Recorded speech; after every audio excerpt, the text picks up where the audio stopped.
Yo guys, what is up? It's Sody here. Welcome back to another video. And today I'm going to give my playoff predictions for the wild card round. If you guys remember, if you were here last year, you guys remember that last year I did indeed make predictions for every single game of the playoffs. I'm trying to remember how I did. I think I finished maybe 7-4. So let's see if I can do that this year. And I have my picks ready for this game today. But first, I'm just going to open up this All Pro pack with the Super Deluxe Edition I got with Madden this year. I'm just gonna fly through it. I'm not really worried about it. Doesn't look like I got anything special. Yeah, I didn't. So yeah, that shows up now. But so the first thing that I guess I want to go over is the first game that we're gonna be having this weekend, which is gonna be Saturday at 4:35 p.m.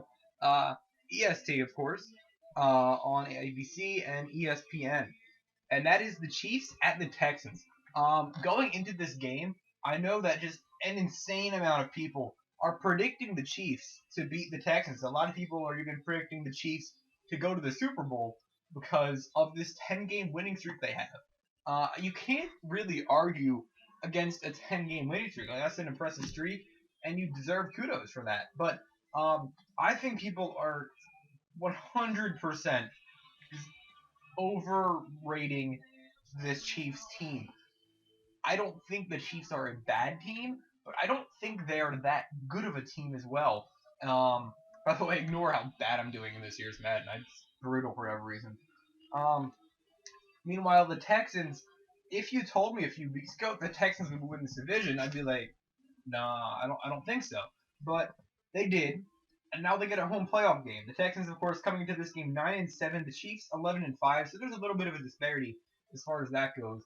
But I'm going to predict the Texans to win this game 24-17. Really? Like, I think that this is going to be a low-scoring game. Of course, J.J. Watt on the Texans. That's enough to have a good defense just by itself, just having J.J. Watt. And then, of course, on the Chiefs, just everybody on that team, Tom Ali. Like, it's just a defense. It's the core of them. Has been around for a while, and they're definitely a good team defensively. So I don't see many points being scored in this game, but I see the Texans. I see J.J. Watt going off. J.J. Watt, typically known as the best defensive player in football, but he hasn't had too many shots in the postseason. So I think he's going to take advantage of this one and win this, actually. And I would not be surprised to see either team win. I'm going to go with the Texans with this game. So your night game for this Saturday is the Steelers coming in 10-6, going up against the Bengals at 12-4. And for this game, I'm gonna go with the Steelers.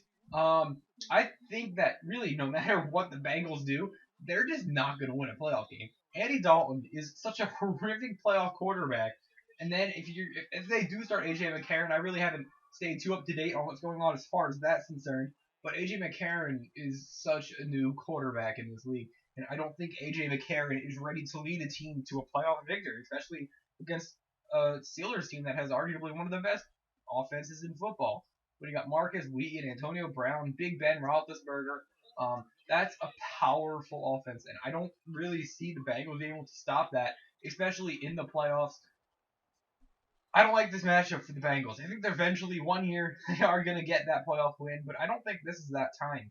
I don't feel like I need to go too in depth to that. I think that they're actually a better team overall, the Bengals. I mean, the Bengals are the better team overall, but not in the playoffs. And that is, of course, what this is, a playoff game. Playoff games are big. Bengals do not win the big games. So now we're going to head to Sunday, the NFC side of things. So 1:05 p.m. EST got the number 6 seeded Seahawks 10-6 coming up against the number 3 Vikings coming in the game at 11-5. And early in the year, the Seahawks did go into Minnesota and they beat the Vikings pretty well. I believe the score was 35-7, or no, 38-7, and that was just the entire time just massive destruction. And I don't see the Vikings. I know the Vikings were missing 4 key defensive players that game, but Russell Wilson is on a streak that we do not see very often in the NFL. He's just been doing everything and anything. He's carried this offense without Jimmy Graham, without Marshawn Lynch, without Thomas Rawls even. Who knows Thomas Rawls will be such a big player coming into this year, but he is. And losing him for the season does hurt, but now we have Marshawn back. In a game that's going to be very cold, I feel like I have to mention the temperature of this game. It's going to be a game that is going to rely on the ground. And I believe we did hold Adrian Peterson to about 18 rushing yards earlier this year, something like that. It was something in the teens. And if we can do that again, no question about it, Seattle runs away with this game. My score prediction for this one will be 28 to 17. How about that? And I don't believe I gave a prediction for the Bengals Steelers one, like score wise. And I think the Steelers are going to win that one 35 to 28. So yeah. Now on to your night game, which is at I believe 4:25 p.m.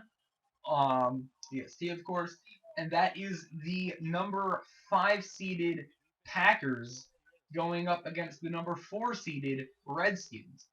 Coming into this year, again, I don't think many people predicted the Redskins to make it into the playoffs, but they did.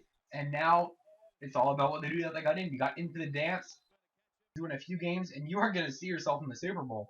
And I think the Redskins take advantage of this game. The Packers offense has not been a Packers offense this year. Early in the year, they look great. Aaron Rodgers is firing on all cylinders, but recently it hasn't been good. The Jordy Nelson loss is certainly hurting this team in Green Bay, and I think next year they're going to be back where they were as a Super Bowl contender. But for this game, without Jordy Nelson and without an offense, I don't see them being able to win this game, especially since they're on the road in Washington. Washington fans should be going absolutely nuts that they get a home playoff game. And I definitely see the Redskins winning this game. I see them winning it in a kind of low-scoring game. I'm not too high on the Packers offense, and I don't feel like the Packers will let the game get out of hand. Their defense, it's not the greatest defense, but it's not a bad defense still. It definitely is serviceable as long as that offense is firing, which it's not. So my prediction for this game is going to be 20-14 with the Washington Redskins winning. And make sure you guys tell me your predictions for this slate of games, this wild card weekend down below. Of course, next week we got 4 more games in the divisional round, and that's when things start to get real. We all know that this will definitely sort out some of the contenders from some of the pretenders during the regular season. Anyways, guys, thank you for watching. This was fun for you to make. Hopefully, it was just fun for you guys to watch. I gotta get into editing some videos. I have just a ton of videos ready to get uploaded. It's just that I actually have to edit them, which takes a long time. But with this weekend coming up now, I should definitely have time. So yeah, thank you guys for watching. This is Soda signing out. Peace.